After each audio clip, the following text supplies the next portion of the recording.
If you made $1 each second, it would take you around 11.5 days to reach $1 million. However, it would take you more than 31.5 years to earn $1 billion. It's simple to think about wealth in terms of being rich or poor, as you can see. However, there were probably 5 distinct levels of wealth in general. Additionally, there are significant changes at each level. What a millionaire and a billionaire can accomplish differ dramatically from one another. In this video, we'll look at how each of these wealth levels live their lives and examine how the really wealthy spend their money, including some of the most outrageous and unusual purchases you've ever heard of. However, as you observe, you'll see that perspective is one of the largest shifts that occurs at each of these wealth levels because prices feel relevant to your income. Therefore, if you compare someone making $40,000 per year to someone making $400 million per year, the difference is 10,000 times greater, which implies that to them, $300,000 in limbo is comparable to $30. A property in the Hamptons feels more like $5,000 than a $10 million work of art. As it was for us, a billionaire wouldn't even need to think about making any of those purchases because they would all seem so significant to them. Of course, having so much money allows you to purchase more than simply things and experiences. We'll get to that, though. Instead, let's begin with the top 1%, the first class of the wealthy. Even while this expression connotes tremendous wealth, if your annual income exceeds roughly $200,000, you would really fall inside the top 1% of earners globally. Since you can usually afford a good house and automobile, but such things come at higher costs, being in the top 1% might not make you feel as wealthy as you might imagine. Therefore, you probably don't feel particularly confident about your financial situation and are still likely to be working a full-time job. Because of this, wealth begins to be measured in terms of net worth rather than income above this point. Because you have more assets if you are wealthy. And it's likely that you don't receive a typical compensation for your income. The net worth of $10 million to $30 million so represents the next degree of wealth. You can meet your demands here. You have a really great house, you can live quite well, and you frequently take international first-class flights. If it's an important event, you might reserve a $2,000 suite. You can afford any medical care you require, and no unforeseen financial emergency can endanger your life. You are still not wealthy in the sense that money is unimportant. When it comes to making important judgments, you must still use caution and common sense. You are still not considered to have an extraordinarily high net worth in the banking industry. This brings us to the next stage, when one's net worth is between $30 million and $100 million. At this point, you enter the big leagues and most likely oversee or own a significant portion of a very large business. You frequently stay in 5-star hotels and have access to a number of properties across the globe. You take vacations during popular times, like when you travel to Monaco for the Grand Prix or to the film festival. And you won't blink an eye if the hotel you're staying at costs between $10,000 and $20,000 a night.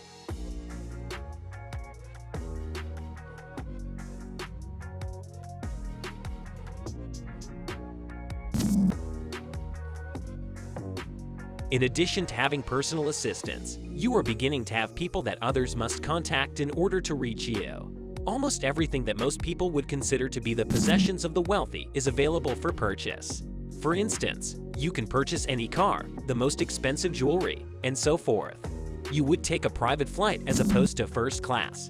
Having said that, you normally use a firm like NetJets to charter a trip or own a private aircraft fractionally rather than paying for it completely and having to maintain it.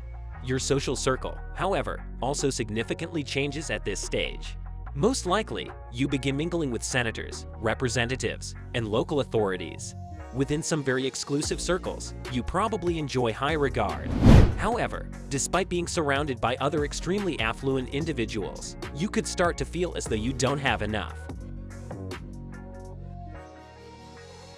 Although your friend possesses a special edition Ferrari of which only 5 were ever produced, you may have recently purchased a brand new Ferrari.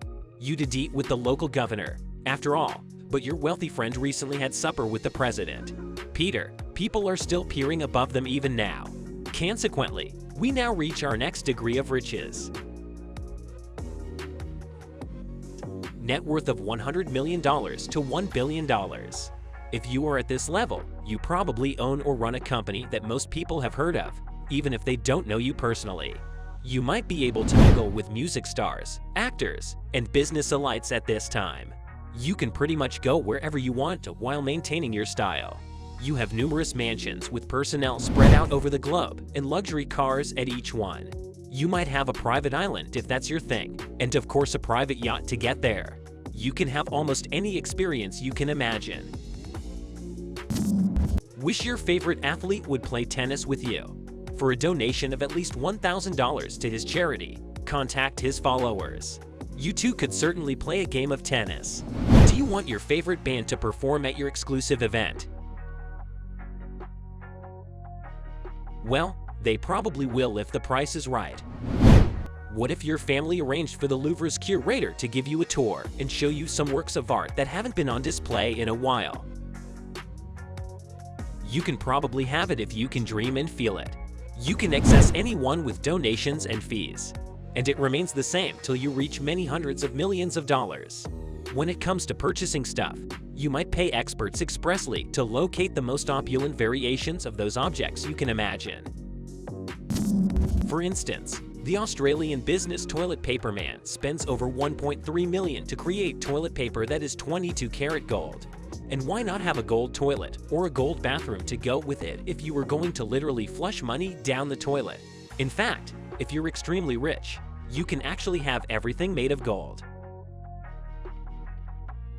What about a 24-part gold water bottle that doubles as a work of designer art and contains spring water from France, Fiji, and Iceland mixed with glacier water?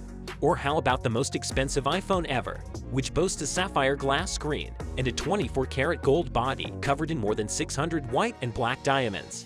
This obviously isn't available to the general public.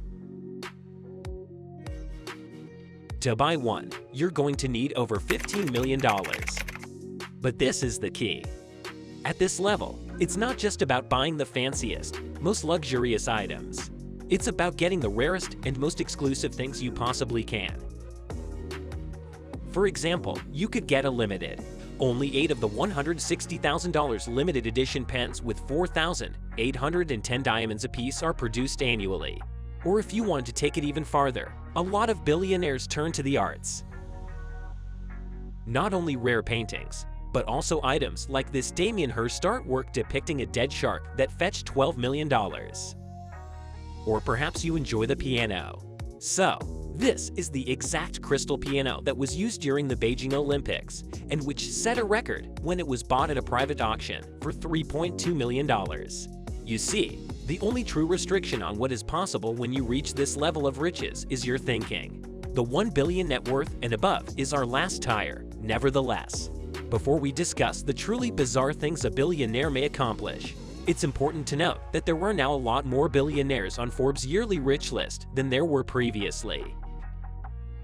There are now over 2,755 known billionaires. Of course, it's possible that there were more people with inherited riches who just excel at maintaining their privacy. In any case, according to Forbes, these 2,755 billionaires are together worth $13.1 trillion, which is more money than the world's 5 billion poorest people combined. These statistics are overwhelming, but let's actually visualize it to put things in perspective. This rice example really highlights that even.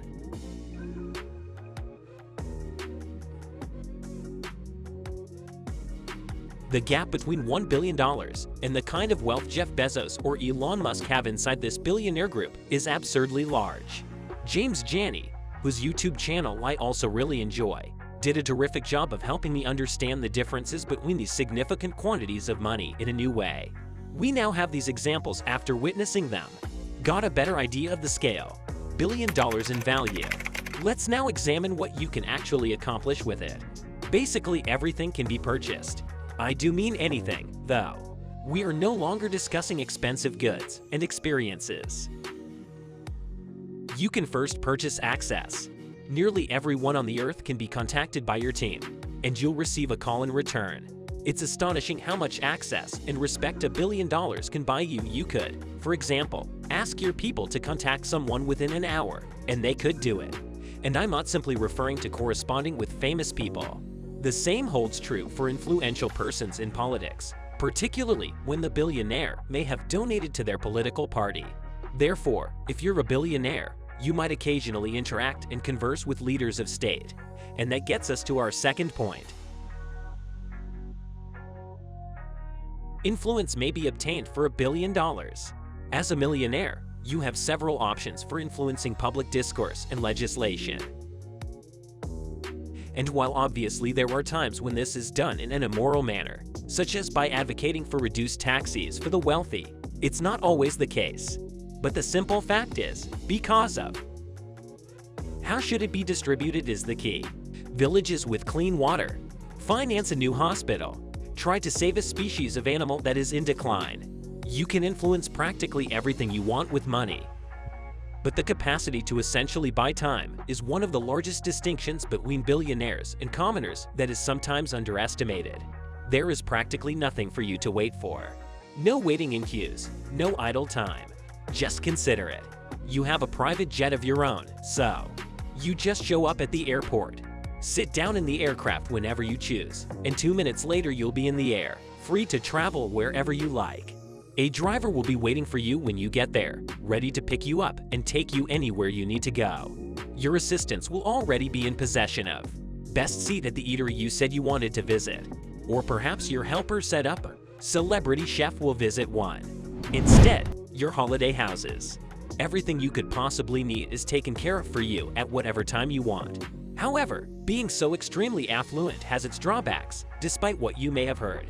First off, at this level it is quite difficult to develop regular emotional relationships. Having friends and family that accept you for who you are might be becoming more and more challenging.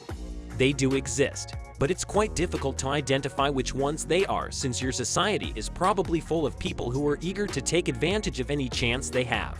Your relationships and ability to trust people have surely been severely damaged. Additionally, dating starts to seem strange. On the one hand, you're surrounded by some of the most stunning and intelligent women in the world during gatherings and parties. Finding someone with whom you truly connect emotionally, though, is another matter entirely. Particularly since you value your time so highly that you're constantly busy and unwilling to engage in developing meaningful relationships with new people. And even if you do find someone, the dynamics of your relationship are strangely off when you have basically limitless resources. Because no matter whether you pay for, whether your partner works for themselves or not, something about the dynamic feels odd.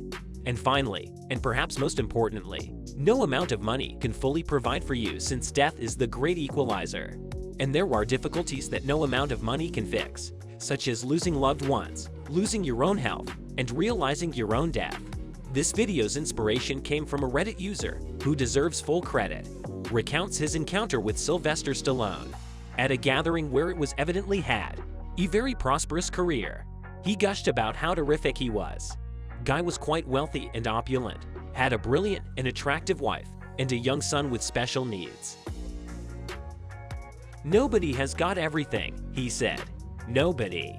In fact, I believe it's worth pondering if you are viewing this video and feeling down because in this film we've examined various wealth levels.